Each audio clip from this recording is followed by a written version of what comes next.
이 지구상의 지하 터널이 파괴되었다. 더 이상 아동 인신매매는 없다.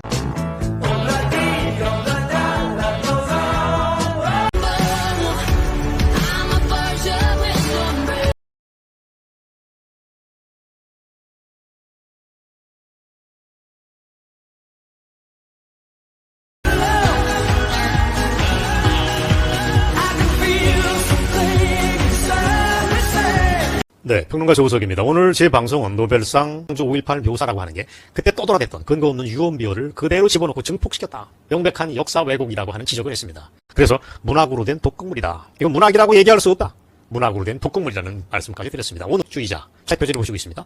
이거를 함께 읽어보도록 하겠습니다. 작품을 읽고 변태 음란물이다. 이게 무슨 소설이냐? 라고 비판했던 글을 그 소설 속에서 형부와 처제가 벌이는 섹스 행각 묘사가 너무도 뒤틀리고 황당하기 때문에 그렇게 반응할 수도 있습니다. 심하는 박사는 더 이상 추악한 글을 그 어디에서도 나는 구경해본 일이 없다라고 그야말로 고개를 쩔레쩔레 흔들었습니다. 지금도 대한민국 국민의 절대 다수는 노벨상 수상작가의 작품 안에는 무언가 어마어마하게 쥐고주시는 그 무엇이 있을 것이라고 믿는 사람들이 수두룩합니다. 지성적이고 문학적이고 인간정신에 고매한 탐험을 하는 그 무엇인가 그 안에 있겠지. 쓸데없는 공격해서 뭐해? 이런 태도를 보이는 사람들이 압도적으로 많습니다. 한강의 소설은 병든 문학인가? 그게 핵심입니다. 이즘으로 물들었습니다. 반국가주의, 반폭력주의 등 좌빨들이 환장하는 얘기들로 번복이 됐습니다.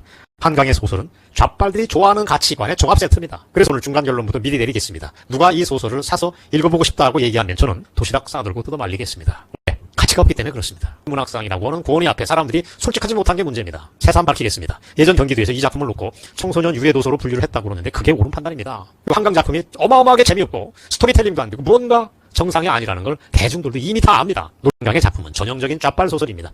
이거 보시면 예전에 떴던 소설이 있습니다. 82년생 김지영이라고 영화로도 나왔지만 대표적인 페미니즘 소설로 통하고 굉장히 많이 팔렸습니다. 좌빨들이 아주 발광하게 좋아합니다. 82년생 김지영은 문장이 안정되어 있습니다. 스토리가 큰 무리는 없습니다. 좌빨적 가치에 경도돼 있어서 문제지만 한강이보다 훨씬 더 윗길이라고 봅니다. 어쨌거나 그런데 이 82년생 김지영보다 태식주의자는 훨씬 더 과격한 더러운 소설이라고 얘기할 수 있습니다. 하자면 유치한 관념 속에서 만들어낸 스토리라고 보시면 됩니다. 어설프게 설정이 되어 있고 황당하게 설정이 되어 있습니다. 따라서 주인공이 하는 행위에 대한 설득력이 떨어집니다. 그럼 알고 있던 평범한 기존 세계관이 홀라당 뒤집히는 그런 멋있는 체험을 할 수 있다. 그걸 전복적 경험이라고 문학판 친구들은 떠들어냅니다. 보면 전복적 경험이라는 얘기를 참 자주 합니다. 뒤집어 놔라. 당신의 통념이 뒤집힌다. 뭐 이런 얘기죠. 저도 전복 좋아합니다. 하지만 채식주의자는 우리가 원하는 진짜 전복이 아닙니다. 정말 제대로 된 전복을 실천하고 있는 위대한 작품의 세계가 따로 있습니다. 채식주의자는 거기에 못 미칩니다. 못 미쳐도 아주 못 미칩니다. 그래서 가짜입니다. 똥입니다. 사입입니다. 싸구려입니다. 얼치기입니다. 제가 한강하고 척겨서 뭐 하겠습니까? 텍스트를 보고 아닌 건 아니라고 얘기하는 게 저의 임무입니다. 한강이라고 하는 작가는 누구냐? 스토리텔링의 기본기를 잊은 건 물론이고 운유와 꼴페미니즘, 반서구, 반폭력, 극렬 생태주의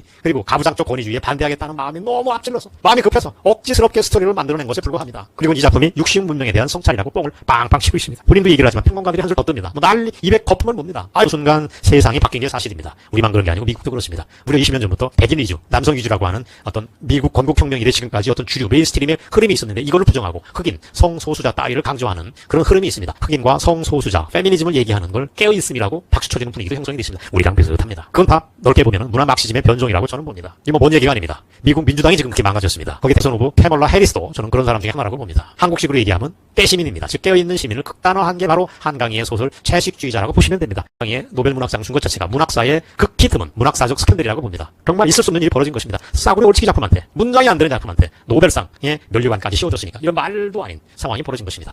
자, 오늘 방송 말미에 두 가지를 덧붙이겠습니다. 하나는 꼴페미니즘, 반서구, 반폭력, 극렬 생태주의, 가부장적 반대를 외쳐야 작가로 대접받고 노벨상도 받는 그런 세상이 됐습니다. 문제는 그런 한강희의 한계가 우리 눈엔 다 보이지만 서구 사회는 꼭 그렇지만은 않습니다. 한국 사회의 예민한 상황을 서구가 어떻게 알겠습니까? 그저 젊은 작가고 그 전에 유럽에서 조금 통했다고 그러니까 노벨상까지 덜컥 안겨준 것에 불과합니다. 아마도 대한민국이라고 한류로 뜨는 멋진 나라에 소속된 작가이니까 그런 프리미엄을 얻고서 한강희한테 상을 줬을 가능성이 로비를 했을 가능성도 있습니다. 아무리 그렇다고 해도 그런 권위에서 벗어나 우리가 맨눈으로 맨정신으로 작품을 봐야 됩니다. 채식주의자를 하나하나 뜯어보면 우리는 결코 찬동을 할 수 없습니다.